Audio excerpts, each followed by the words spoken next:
आज आप सभी के माध्यम से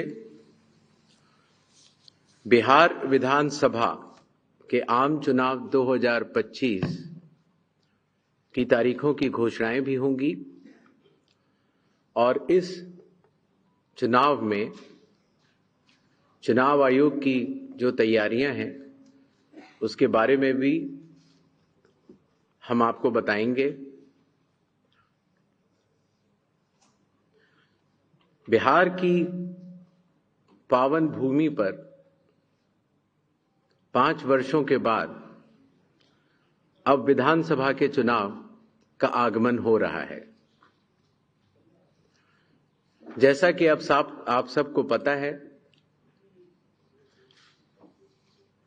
चुनाव आयोग एक संवैधानिक संस्था है और चुनाव के अपने संवैधानिक कर्तव्य को 2 चरणों में निभाती है। पहला चरण मतदाता सूची बनाना और दूसरा चरण चुनाव कराना। जैसा कि आप सबको पता है, 24 जून 2025 से शुरू हुए विशेष गहन परीक्षण के दौर में मतदाता सूची का शुद्धिकरण किया गया। इन्यूमरेशन का पीरियड 24 जून से 25 जुलाई तक रहा। 1 अगस्त को ड्राफ्ट सूची पब्लिश की गई और सभी राजनीतिक दलों को भी दी गई। 1 अगस्त से लेके 1 सितंबर तक क्लेम्स एंड ऑब्जेक्शंस का पीरियड रहा, जिसमें जिसको भी, चाहे वो मतदाता हो, चाहे वो राजनीतिक दल हो, चाहे उनके बूथ लेवल एजेंट्स हो, उनको क्लेम्स एंड ऑब्जेक्शंस देने का भरपूर समय दिया गया। और उसके बाद पात्रता का परीक्षण हुआ और 30 सितंबर को फाइनल मतदाता सूची प्रकाशित कर दी गई। फाइनल मतदाता सूची भी सभी राजनीतिक दलों को दी जा चुकी है और अभी भी अगर उसमें कोई भी इलेक्टोरल रजिस्ट्रेशन ऑफिसर से कोई गलती रह गई हो तो उसके ऊपर जिला अधिकारी के पास अपील फाइल की जा सकती है। और साथ ही साथ किसी का नाम अगर छूट गया हो तो वो नॉमिनेशन के 10 दिन पहले तक जुड़वा सकता है। नॉमिनेशन समाप्त होने पर जो भी मतदाता सूची फाइनल होगी उस पर चुनाव होंगे और उसके उपरांत कोई भी नाम जोड़ा नहीं जा सकता। अभी हाल ही में चुनाव आयोग की पूरी टीम ने और हम तीनों चुनाव आयुक्त ने बिहार का दौरा किया और दौरा करने के बाद जो सारी चीजें समीक्षा के उपरांत आईं, उसके तहत ये निर्णय हुआ कि आज हम आपके समक्ष बिहार के सभी मतदाताओं के लिए, सभी राजनीतिक दलों के लिए चुनाव की तारीखों का ऐलान करें। बिहार में हम लोग सभी राजनीतिक दलों से मिले। सभी जिला कलेक्टर्स, एसपीज, आईजी, डीआईजीज,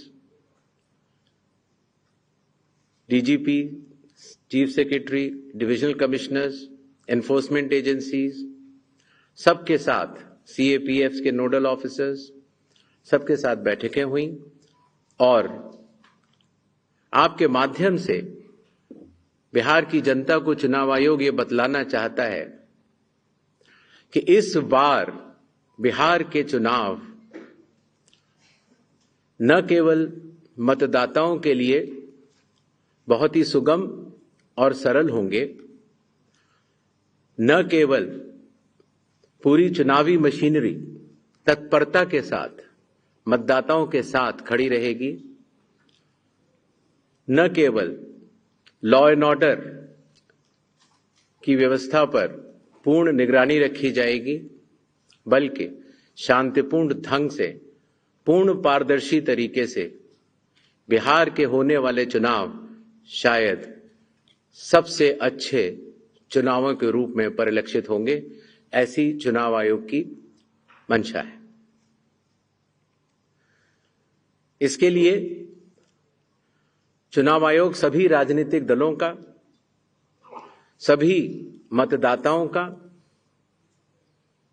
और सभी मीडिया कर्मियों का भी सहयोग अपेक्षित करता है।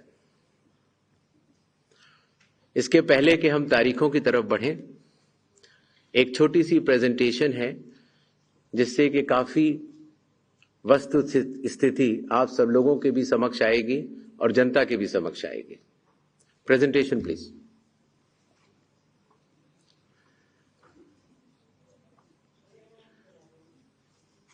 बिहार में कुल 243 विधानसभा क्षेत्र हैं। इसमें अनुसूचित जाति के लिए 38 और अनुसूचित जनजाति के लिए 2 रिजर्व्ड हैं। नेक्स्ट। एक ओवरव्यू अगर लिया जाए मतदाताओं का, तो कुल मतदाताओं की संख्या लगभग 7.42 करोड़ है, जिसमें कि मेल 3.92 और फीमेल 3.5 करोड़ हैं। सीनियर सिटीजन्स लगभग 4 लाख हैं। 100 वर्ष की आयु पूर्ण कर चुके मतदाता लगभग 14,000 हैं और फर्स्ट टाइम वोटर्स लगभग 14 लाख हैं। जैसा कि अब आप सबको विदित है, इस बार चुनाव आयोग ने मतदाताओं की सहूलियत के लिए, उनकी सुविधा के लिए हर मतदान केंद्र पर 1200 से ज्यादा मतदाता न हो, ऐसा लक्ष्य रखा है। इसके चलते पोलिंग स्टेशंस की संख्या में वृद्धि हुई और अब बिहार में 90,712 पोलिंग स्टेशंस हैं। एवरेज वोटर्स पर पोलिंग स्टेशन लगभग 818। वुमेन मैनेज्ड 1044 और मॉडल पुलिस स्टेशन लगभग 1350। हर पोलिंग स्टेशन पर वेबकास्टिंग की व्यवस्था होगी, जिससे चुनावी प्रक्रिया के ऊपर वरिष्ठ अधिकारियों का पूरा निगरानी किया जा सके। बिहार में कुछ इंटरेस्टिंग चीजें भी हैं। दियारा रीजन में लगभग जो 250 पोलिंग स्टेशन है, वहां घोड़े से पेट्रोलिंग होती है और इसी तरीके से लगभग 197 पोलिंग स्टेशंस में नाव के जरिए पोलिंग पार्टीज जाती हैं।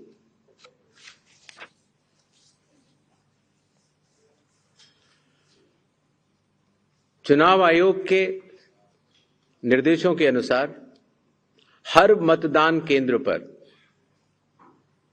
एश्योर्ड मिनिमम फैसिलिटीज प्रदान की जाएंगी, जिसमें कि पोल वॉलंटियर्स होंगे, हेल्प डेस्क होंगी, रैंप होगा, टॉयलेट्स होंगे, ड्रिंकिंग वाटर, साइनेजेस, लाइट की सही व्यवस्था और वोटर फैसिलिटेशन सेंटर। जो हमारे बुजुर्ग और दिव्यांग मतदाता हैं, उनकी सुविधा को ध्यान में रखते हुए पोलिंग स्टेशंस ग्राउंड फ्लोर पर होंगे। अगर रैंप है तो 1:12 के रेशियो में प्रॉपर ग्रेडियंट से बनेंगे। वॉलंटियर्स भी रहेंगे, व्हील चेयर की फैसिलिटीज भी दी जाएगी और अगर इनमें से कोई भी 85 प्लस के उम्र के अगर लोग हैं या 40% से ज्यादा जिनकी डिसेबिलिटी है, अगर वो चाहें तो फॉर्म 12D भर सकते हैं और उसके उपरांत उन्हें होम वोटिंग की सुविधा भी दी जाएगी।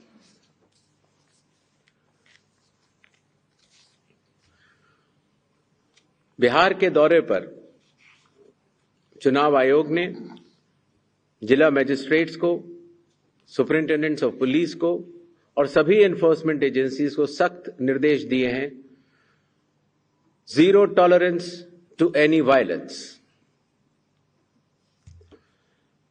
No scope for any kind of intimidation और थ्रेट टू वोटर्स और candidates. CAPF will be deployed adequately and in advance as a confidence building measure. All officers to act in absolutely impartial way and easily accessible to all the stakeholders. इसके बारे में मैं आपको बाद में भी बताऊंगा. अगर कोई फेक न्यूज या मिस इन्फॉर्मेशन होती है,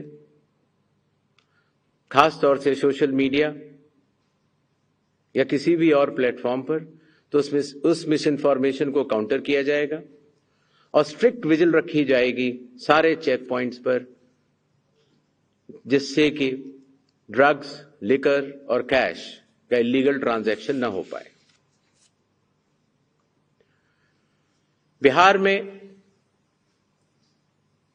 बिहार के पूरी चुनाव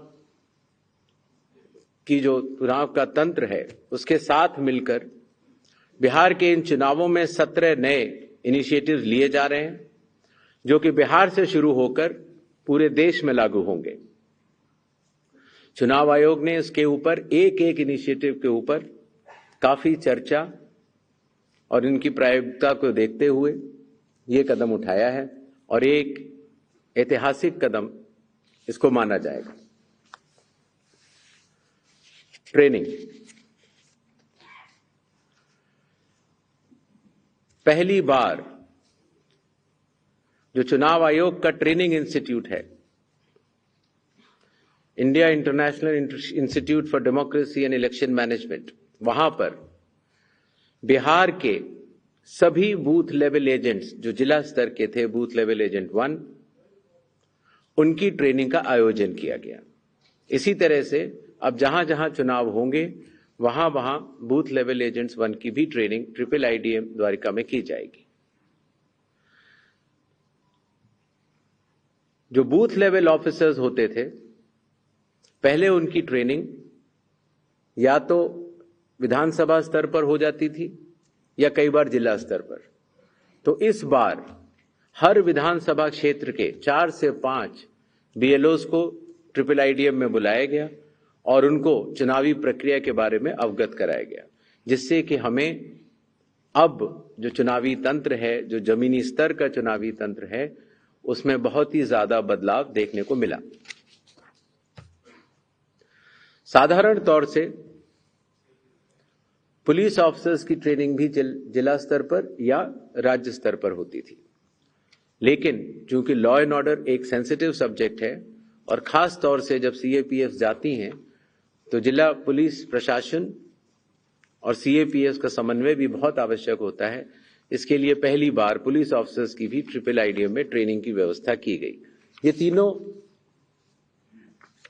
लॉजिस्टिक्स के हिसाब से और ट्रेनिंग के हिसाब से बहुत बड़े कदम रहे. मतदाता सूची. लगभग 22 वर्षों के बाद बिहार में मतदाता सूची के शुद्धिकरण का कार्य सफलतापूर्वक 30 सितंबर को संपन्न हुआ. लगभग सभी राजनीतिक दलों ने यह मांग की थी कि मतदाता सूची में काफी त्रुटियां हैं और इसको मद्देनजर रखते हुए यह कदम उठाया गया. हालांकि सोशल मीडिया पर इसके बारे में कुछ बढ़ चढ़कर कहा गया, लेकिन सत्यता यह है कि आज की तारीख में बिहार के 243 इलेक्टोरल रजिस्ट्रेशन ऑफिसर्स ने 90,000 बूथ लेवल ऑफिसर्स के साथ मिलकर 1.6 लाख बूथ लेवल एजेंट्स, जो कि 12 मान्यता प्राप्त राजनीतिक दलों ने नियुक्त किए थे, उनके साथ मिलकर इस सूची को शुद्ध करने का बहुत ही सराहनीय काम किया है और बिहार ने देश को ये राह दिखाई है. चूंकि विशेष गहन परीक्षण में काफी मेहनत जमीनी स्तर के अधिकारियों को करनी पड़ी, तो जो रिन्यूमरेशन था, जो बीएलओज का था और जो बाकी अधिकारियों का था, उसको भी कई वर्षों के बाद बढ़ाया गया और खास तौर से ईआरओज और एईआरओज का ऑनरेरियम तो पहली बार दिया गया।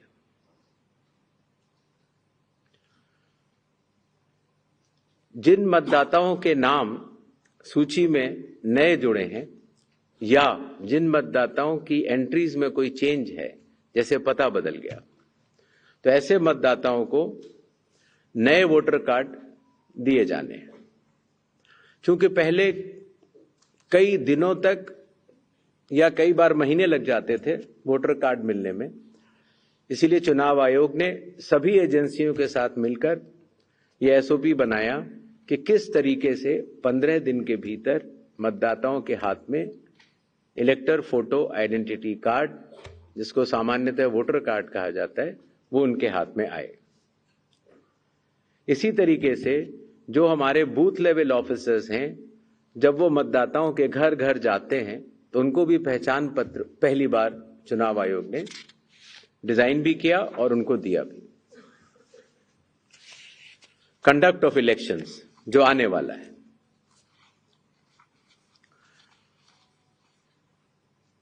देश की प्रगति को ध्यान में रखते हुए और खास तौर से बिहार की प्रगति को ध्यान में रखते हुए लगभग काफी मतदाताओं के पास मोबाइल होते हैं और उनको इस बात की समस्या रहती थी कि हम मोबाइल लेके अगर घर पर छोड़ के जाते हैं तो दिक्कत होती है और लेके जाते हैं तो हम कहां उसको रखें, क्योंकि मोबाइल फोन पोलिंग स्टेशन के अंदर अलाउड नहीं है।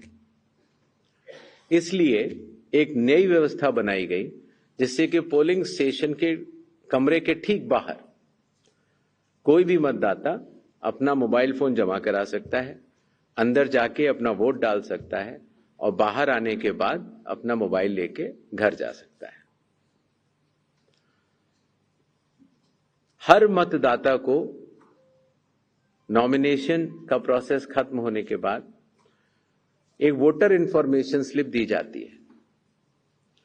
वोटर इंफॉर्मेशन स्लिप देने का लक्ष्य सिर्फ ये रहता है कि मतदाता को, क्योंकि कई बार बूथ बदल जाते हैं या कई बार मतदाता नए होते हैं, तो उनको वोटर स्लिप पर, इंफॉर्मेशन स्लिप पर अपने बूथ का नाम और सारे डिटेल्स मिल जाते हैं।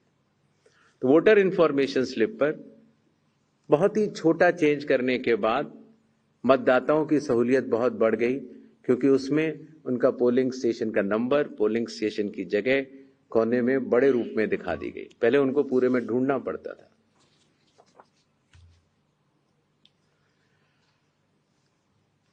चुनाव आयोग की लगभग विगत कई वर्षों से एक एक करके एप्स बनती चली गई और लगभग 40 एप्स आज की तारीख में चुनाव आयोग के पास है। तो इन सबको एक जगह समन्वित करते हुए, क्योंकि हर मतदाता या हर स्टेक होल्डर हर 40 ऐप को डाउनलोड नहीं कर सकता, तो ECI नेट जैसी मदर ऑफ ऑल एप्स का एक लक्ष्य रखा गया और ECI नेट में अब धीरे धीरे करके सारी एप्स आ चुकी हैं और इसका प्रोग्रेसिव इंप्लीमेंटेशन भी वन स्टॉप डिजिटल प्लेटफॉर्म के रूप में बिहार से शुरू होगा। पोलिंग स्टेशन में मैं आपको बता चुका हूं, जिससे कि क्यूज लंबी न हो और मतदान के समय में मतदाताओं को सहूलियत भी रहे और खास तौर से मतदान के आखिरी घंटों में ज्यादा भीड़ न हो, इसके लिए संख्या 1200 निर्धारित की गई। कैंडिडेट्स के बूथ पहले मतदान केंद्र से काफी दूर तक लगाए जाने के निर्देश थे, जिससे कि कैंडिडेट्स को भी और मतदाताओं को भी काफी असहूलियत होती थी। और इसीलिए जो पॉलिटिकल पार्टीज के संग जमीनी स्तर पर EROs की मीटिंग हुई, DMs की मीटिंग हुई, CEOs की मीटिंग हुई, उनसे मिले सुझावों के अनुरूप, लोक प्रतिनिधित्व कानून के अनुरूप 100 मीटर की दूरी तक हर कैंडिडेट अगर चाहे तो अपने बूथ्स लगा सकता है। चुनावी प्रक्रिया पारदर्शी हो, उसकी पूर्ण निगरानी हो, ईआरओ भी उसको देख पाए और कोई भी अगर गलती पाए जाए तो उसके खिलाफ एक्शन भी लिया जा सके। इसके लिए पहले लगभग 50% प्लस पोलिंग स्टेशंस में वेबकास्टिंग होती थी और अब इसको 100% पोलिंग स्टेशंस में लागू कर दिया गया है, जिससे कि निगरानी तंत्र के लिए सुगमता होगी।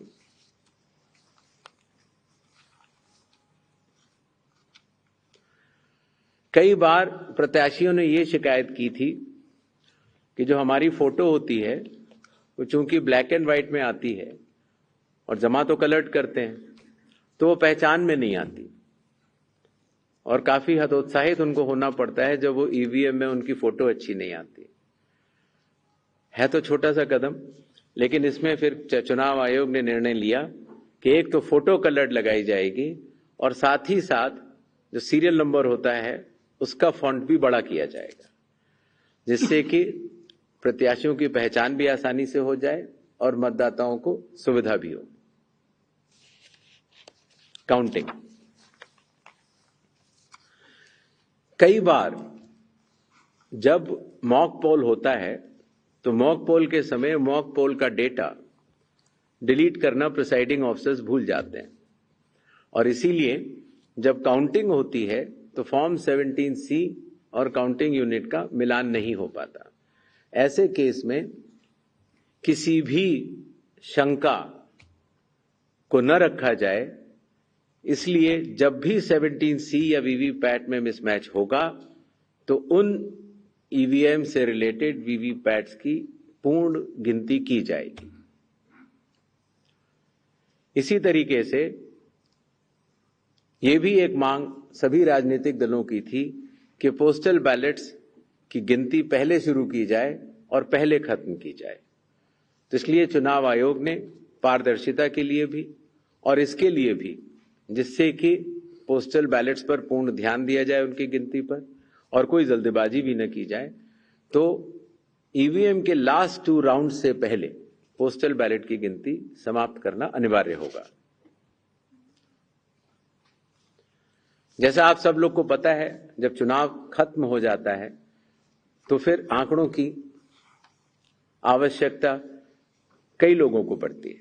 मीडिया को भी होती है, एनजीओज को भी होती है, सिविक सोसाइटीज को होती है और आम जनता को भी होती है। तो इसके लिए चुनाव आयोग की एक पद्धति रही जिसको इंडेक्स कार्ड कहा जाता है, लेकिन इंडेक्स कार्ड का सारा डेटा कलेक्ट करने में कई बार सप्ताह और कई बार महीनों लग जाते थे। तो अब चूंकि ECI नेट भी आ रहा है और डिजिटल का युग है, इसीलिए digital index cards and reports सारे आपको चुनाव खत्म होने के कुछ ही दिनों के भीतर वेबसाइट पर या ऐप पर मिल जाएंगे। इस चुनाव की विशेषता है ये slide. The entire election machinery of Bihar is just a call away। अर्थात अगर कोई भी मतदाता या कोई भी व्यक्ति ECI नेट ऐप को डाउनलोड करता है और अगर अपने एपिक नंबर डिटेल को डालता है, वोटर कार्ड के नंबर को डालता है, तो वो अपने BLO से बात कर सकता है। वो अपने जो बूथ लेवल ऑफिसर्स हैं उनको अपनी कॉल बुक कर सकता है और बात कर सकता है। अगर उसकी कोई भी समस्या है तो वो BLO से बात करके उसका निदान कर सकता है। इसी तरीके से जो इलेक्शन कमीशन का बहुत पॉपुलर नंबर है 1950,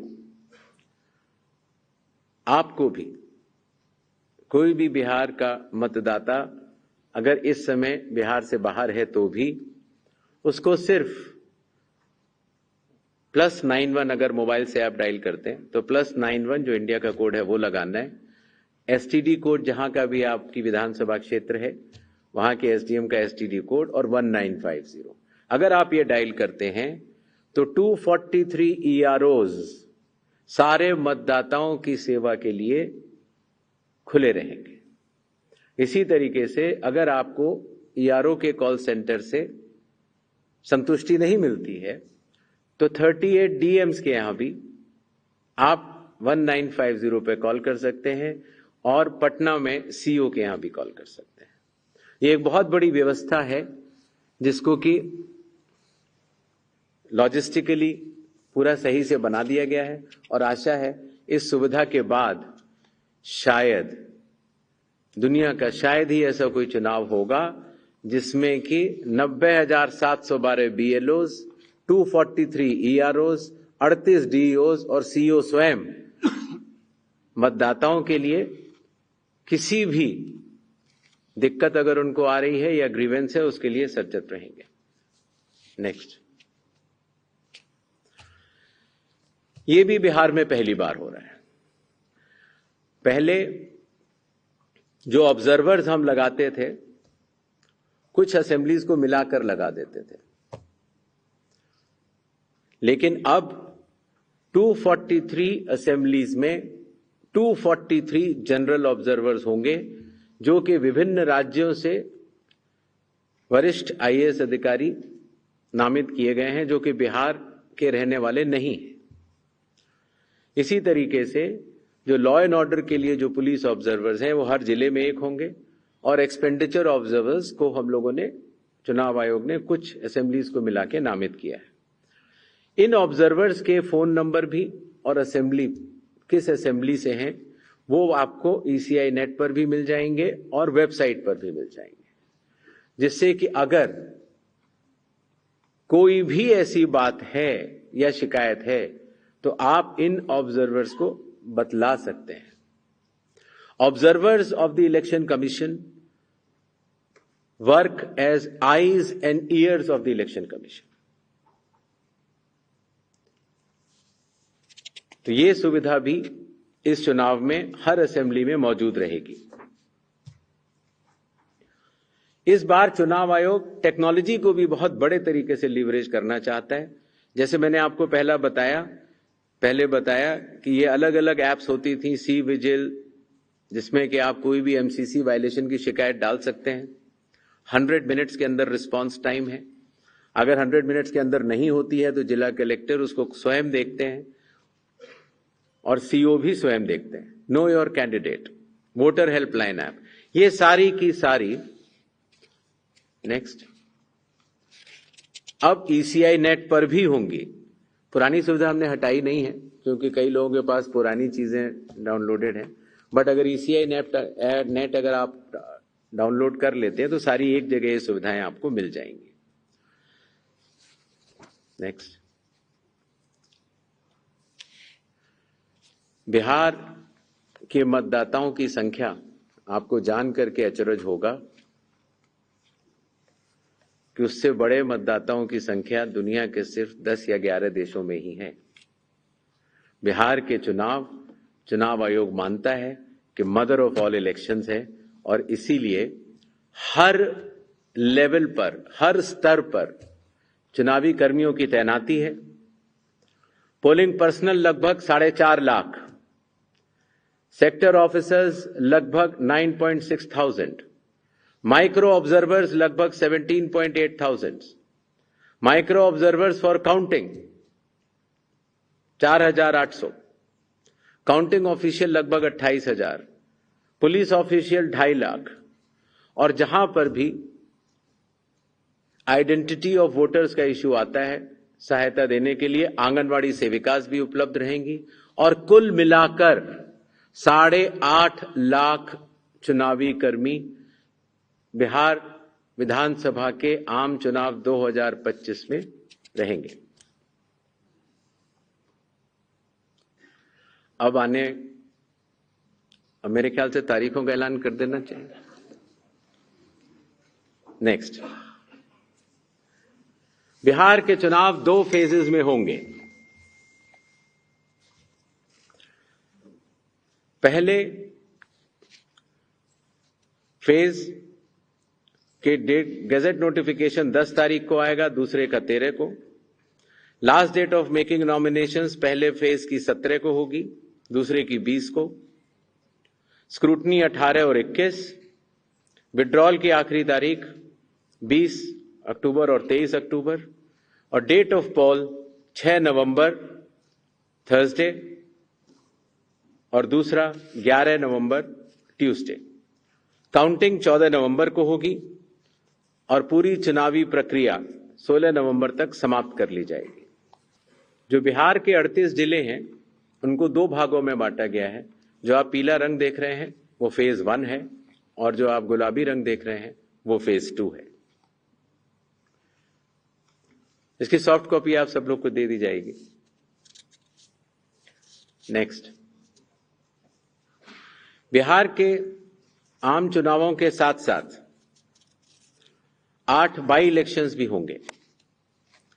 जम्मू कश्मीर के 2, बडगांव और नगरोटा, राजस्थान के अंता, झारखंड की घाटशिला, तेलंगाना जुबली हिल्स, पंजाब में तरनतारन, मिजोरम में दंपा, ओडिशा में नौपादा।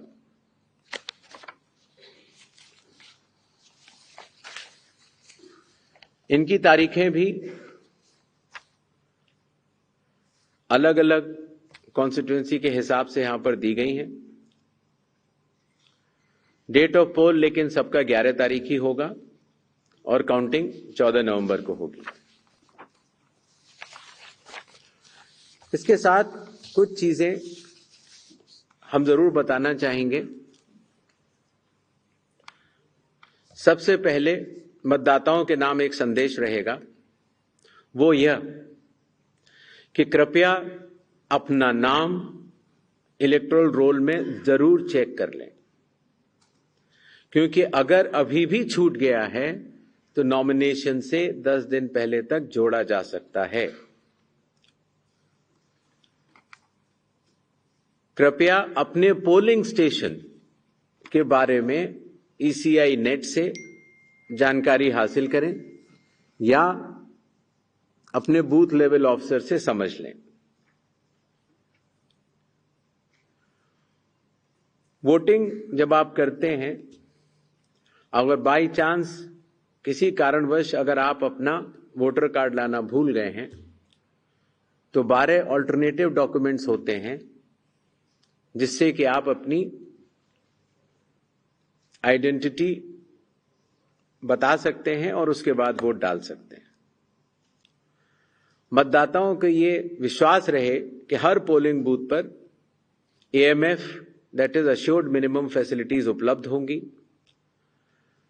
वोटर इंफॉर्मेशन स्लिप्स हर मतदाता को पहुंचाई जाएंगी। अगर आप मोबाइल लेकर आते हैं तो डिपॉजिट फैसिलिटी रहेगी, बिल्कुल निश्चिंत रहें। सर्विस वोटर्स हैं तो आपको पोस्टल बैलेट की सुविधा रहेगी। अगर आप दिव्यांग हैं या 85 प्लस ईयर्स के हैं तो आपके लिए होम वोटिंग की सुविधा दी जाएगी, बशर्ते कि आपको फॉर्म 12D भरना होगा। मतदान करने से पहले अपने प्रत्याशी के बारे में जरूर जान लें। नो योर कैंडिडेट ऐप से भी आप देख सकते हैं। और अगर कोई भी प्रत्याशी या राजनीतिक दल मॉडल कोड ऑफ कंडक्ट का वायलेशन करता है तो सी विजिल की ऐप पर आप बता सकते हैं, 1950 पर भी आप बता सकते हैं या ऑब्जर्वर्स को भी बता सकते हैं। राजनीतिक दलों से भी निवेदन रहेगा कि वो हर पोलिंग स्टेशन पर चुनाव आयोग द्वारा पारदर्शी चुनावों के साथ सहभागिता करें और हर पोलिंग स्टेशन पर अपने बूथ लेवल एजेंट्स को नामित करें। EVM और VVPAT का फर्स्ट और सेकंड लेवल रैंडमाइजेशन अभी होना बाकी है और उसमें जरूर भाग लें, जिससे कि फर्स्ट और सेकंड लेवल रैंडमाइजेशन की पारदर्शिता का वो अनुभव भी कर सकें। इसी तरीके से जब स्ट्रांग रूम से EVM और VVPAT निकाली जाएंगी या वापस रखी जाएंगी तो कैंडिडेट्स की उसमें दस्तखत भी होते हैं और वो उसको सजगता से देखें। मतदान से पहले जो मॉक पोल होता है उसमें अपने पोलिंग एजेंट्स को जरूर देखने को बोलें। 90 मिनट लगभग पहले ये शुरू होता है। लगभग 50 वोट डाले जाते हैं नोटा सहित, जिससे कि ये स्पष्ट हो जाता है कि ईवीएम और वीवीपैट्स में जो भी बटन दबाए जा रहे हैं वो ही स्लिप गिर रही है और उसकी गणना भी की जाती है। राजनीतिक दलों से यह भी अनुरोध है कि वो जो पोलिंग एजेंट्स को नामित करें वो पोलिंग स्टेशन के अंदर ही रहें और मतदान केंद्र छोड़ने से पहले, मतदान पूर्ण जब हो जावे तो छोड़ने से पहले अपना फॉर्म 17C, जिसमें कि प्रिसाइडिंग ऑफिसर ये दस्तखत करके देते हैं कि ईवीएम में इतने वोट पड़े, लेकर जरूर जाएं। मतदान पूर्ण होने से पहले न चले जाएं। मॉडल कोड ऑफ कंडक्ट का सभी राजनीतिक पार्टियां और प्रत्याशी अनुपालन करेंगे, ऐसा चुनाव आयोग आशा करता है। और साथ ही साथ जब आखिर में जब काउंटिंग का समय आता है तो अपने काउंटिंग एजेंट्स को भी नामित करें और सजगता के साथ जो काउंटिंग हो रही है उसका भी अवलोकन करें। मीडिया से भी थोड़ा अनुरोध है। मीडिया पर्सन्स को अथॉरिटी लेटर्स दिए जाते हैं जिससे कि आप पोलिंग डे और काउंटिंग डे पर कवरेज कर सकते हैं। तो जो अथॉरिटी लेटर के साथ जो शर्तें हैं उनका अनुपालन अगर आप सहजता से करेंगे तो जनता को भी बता पाएंगे कि चुनाव की पूरी प्रक्रिया कैसी चल रही है और व्यवस्था बनी रहेगी। अगर आप पोलिंग बूथ पर जाते हैं और कुछ फोटो या खींचना चाहते हैं तो जैसा प्रिसाइडिंग ऑफिसर के जो भी निर्देश होंगे उनका आप लोग जरूर पालन करें। और आखिरी और सबसे महत्वपूर्ण, वैसे तो आप सब लोग समझदार हैं, लेकिन फिर भी आजकल के इस युग में अगर कोई भी मिस इन्फॉर्मेशन अगर आपके थ्रू कोई प्रोपोगेट करना चाहता है तो उसको बिना वेरीफाई किए आगे न बढ़ाएं। और खास तौर से अगर आपको लगता है कि वो गलत इन्फॉर्मेशन है तो उसको अगर आप सूचित कर देंगे 1950 पर या सी विजिल पर तो उस पर एक्शन भी लिया जा सकता है। इन्हीं छोटे शब्दों के साथ बिहार का चुनाव बिहार के मतदाताओं को और सभी राजनीतिक दलों को और आने वाले प्रत्याशियों को सबको बहुत बहुत शुभकामनाएं। धन्यवाद। Thank you, sir. So can we start with the question and answer session? Yes, please. As I already informed, we'll be taking questions in groups of 5 and then sir will be answering. Another request is kindly the question should be asked only relating to the Bihar Assembly elections. Yes.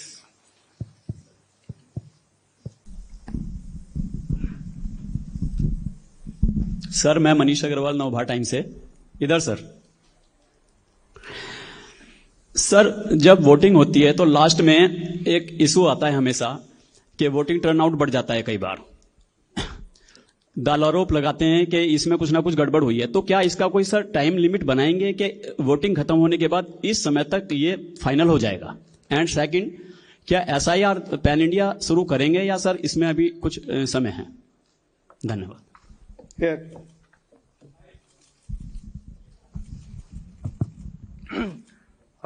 Sir नमस्कार, मैं news nation से sir मोहित दुबे हूं। Sir, आपने बिहार को लेके announcement तो कर दिया है, लेकिन कांग्रेस लगातार SIR को लेकर सवाल उठाती रही है बिहार विधानसभा चुनाव को लेकर। एक और आप SIR बिहार में करवा रहे थे, दूसरी ओर राहुल गांधी वोट चोरी का मुद्दा वहां पे उठा रहे थे और आपकी विश्वसनीयता पे सवाल उठा रहे थे कि चुनाव आयोग की विश्वसनीयता खराब हो गई है। तो क्या एक बड़ी चुनौती आप देखते हैं जिस तरीके से राहुल गांधी और कांग्रेस पार्टी तेजस्वी यादव आपके ऊपर आरोप लगा रहे हैं? यहाँ तक तेजस्वी यादव बार-बार, राहुल गांधी बार-बार ये कह रहे हैं निष्पक्षता के साथ चुनाव होना चाहिए। क्या जवाब देंगे आप? Sir, Arunima from CNN News 18. Right here. So the SIR process has ended here. But is there any data point available as to how many illegal immigrants were detected at the end of the SIR process? Sir, Raman from News 24. आपने 2 phase में चुनाव का ऐलान किया बिहार चुनाव के लिए।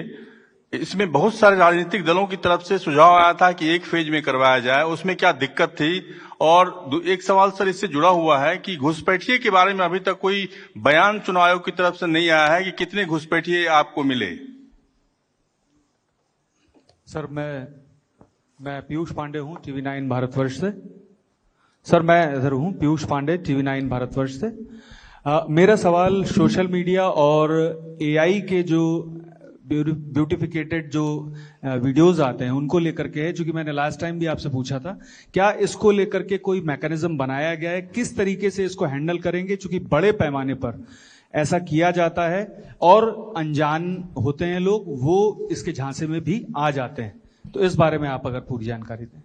We'll take the next round later. I'll request sir to answer these questions. सबसे पहले वोटर टर्नआउट का विषय ले लेते हैं। पहले क्या होता था कि हर 2 घंटे पर जो 10 या 12 बूथों के ऊपर जो सेक्टर मजिस्ट्रेट्स होते हैं वो प्रिसाइडिंग ऑफिसर से फोन पर डेटा लेने के बाद रिटर्निंग ऑफिसर को देते थे और रिटर्निंग ऑफिसर उनको वोटर टर्नआउट ऐप में भरते थे। ये एक non statutory, non instruction based, एक आम जनता की सहूलियत के लिए एक आंकड़ा दिया जाता था। तो 9 बजे, 11 बजे, 1 बजे, 3 बजे, 5 बजे। 5 बजे के बाद चूंकि मतदान खत्म होना होता है 6 बजे, तो कई बार प्रिसाइडिंग ऑफिसर्स ये डेटा नहीं दे पाते थे, बिकॉज अगर क्यू लगी हुई है और या उनको बहुत सारी प्रक्रियाएं पूर्ण करनी होती हैं, तो वो फिर डेटा जब प्रिसाइडिंग ऑफिसर्स अपने कलेक्शन सेंटर पे जब ईवीएम जमा कर देते थे तो उसके बाद दे पाते थे। तो इसलिए कई बार कुछ लोग इस मुद्दे को उठाते थे कि साहब 5 बजे जो है इतना प्रतिशत था और रात को 11 बजे इतना हो गया। कई जगह ऐसा भी हो जाता था कि प्रिसाइडिंग ऑफिसर्स को लौट के आने में रात के 12 भी बज जाते थे, और कई बार वो चूंकि रात इतनी हो जाती है तो उस समय कई बार सुबह डेटा भरता था। सत्य अवस्था ये है कि हर पोलिंग बूथ पर जितने वोट पड़े वो मतदान समाप्त होने पर फॉर्म 17C के तौर पर हर प्रत्याशी के पोलिंग एजेंट को दे दिए जाते हैं। डेटा एंट्री में पहले इतना समय लगता था। अभी हाल ही में जो पहले 3-4 बाई इलेक्शंस हुए उसमें हम लोगों ने इस भ्रम को भी हटाने के लिए एक नई व्यवस्था लागू की, अर्थात मतदान समाप्त होने पर मतदान केंद्र पर जो पोलिंग एजेंट्स उपस्थित होंगे उनको तो 17C दिया जाएगा, लेकिन प्रिसाइडिंग ऑफिसर महोदय जो ECI नेट के अंदर जो VTR की नई ऐप होगी उसमें वो आंकड़े भर देंगे, और भरने के बाद कुछ जगह ऐसा होता है जहां इंटरनेट की सुविधा नहीं होती तो ऑफलाइन भी भर सकते हैं। इसीलिए जब तक वो लोग काउंटिंग सेंटर तक आएंगे तो ये अप्रॉक्सीमेट वोटिंग ट्रेंड्स आपको मिल जाएंगे और उसमें बढ़ोतरी की संभावना खत्म हो जाएगी। जहां तक दूसरा सवाल था SIR पैन इंडिया की बात, तो अगर आप 24 जून के चुनाव आयोग द्वारा निर्गत आदेशों को देखेंगे तो पैन इंडिया अर्थात हर स्टेट और यूटी में SIR करने का निर्णय चुनाव आयोग ले चुका है। उस पर कार्य भी जारी है, लेकिन उनकी तिथियां राज्यवार या यूटीवार चुनाव आयोग की संयुक्त बैठक में हम लोग निर्णय करेंगे और फिर आपको बताएंगे। चुनाव आयोग एक संवैधानिक संस्था होने के कारण संविधान के अनुरूप कार्य करती है और हर विधानसभा, लोकसभा के इलेक्शंस की सुपरिंटेंडेंस, डायरेक्शन और कंट्रोल ये चुनाव आयोग के पास होता है।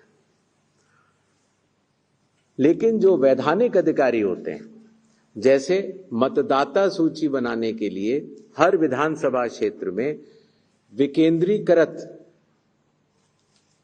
लोक प्रतिनिधित्व कानून के अंतर्गत ERO की जिम्मेदारी होती है कि वो मतदाता सूची बनाएं।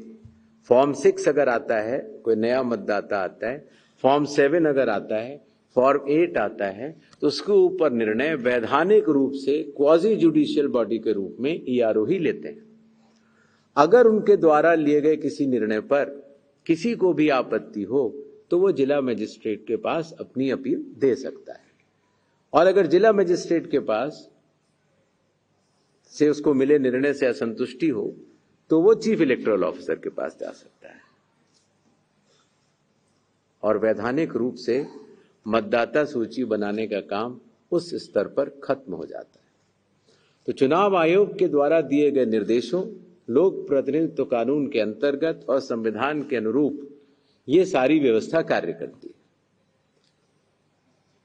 राजनीतिक दलों को भी, जैसे मैंने आपको अभी भी बताया, बार बार ये कहा जाता है कि आप अपने बूथ लेवल एजेंट्स नामित करें, आप अपने विधानसभा क्षेत्र के जो भी आपके हेड हैं उनको नामित करें, आप जिला अध्यक्षों को नामित करें, जिससे कि वो इस स्टेट के प्रेसिडेंट्स को नामित करें, जिससे कि इस व्यवस्था के तहत ये समन्वय बना रहे। तो निष्पक्षता तो हमेशा रहती है और पक्षपात का तो प्रश्न ही नहीं उठता। जहां तक विशेष गहन परीक्षण में जो मतदाता सूची का एक सराहनीय शुद्धिकरण का कार्य हुआ है, बिहार के सभी मतदाताओं ने चुनाव आयोग के साथ मिलकर इस सूची के शुद्धिकरण में अपना पूर्ण योगदान दिया है। चुनाव आयोग के साथ कार्य करते हुए किसी भी मतदाता को अगर कोई भी शिकायत रही हो तो उसका निराकरण संबंधित ईआरओ ने करके दिया है। इस प्रक्रिया में ड्राफ्ट सूची जब आई थी तो लगभग 65 लाख मतदाता सूची से नाम कटे थे, और जब फाइनल सूची आई तो 3.66 लाख नाम कटे। जो ये कुल नाम कटे, इनके प्रमुख कारण हैं कुछ मतदाताओं का मृत पाया जाना, कई मतदाताओं का भारत के नागरिक के रूप में अपनी जब जांच हो रही थी तो उसमें सक्षम न पाया जाना, कई मतदाताओं के कई जगह नाम बने हुए थे, उनका एक जगह नाम आना, और कई मतदाताओं का बिहार से स्थायी प्रवास हो जाना। चूंकि ये सारी सूचियां विधानसभा के स्तर पर, जिला के स्तर पर और राज्य के स्तर पर सभी से साझा की जा चुकी हैं और आंकड़े सहित साझा की जा चुकी है, इसीलिए ये अलग अलग जो आप की बात कर रहे हैं वो चुनाव आयोग के स्तर पर नहीं, ईआरओ, डीईओ और सीईओ के स्तर पर इसका पूर्ण विश्लेषण उपलब्ध है।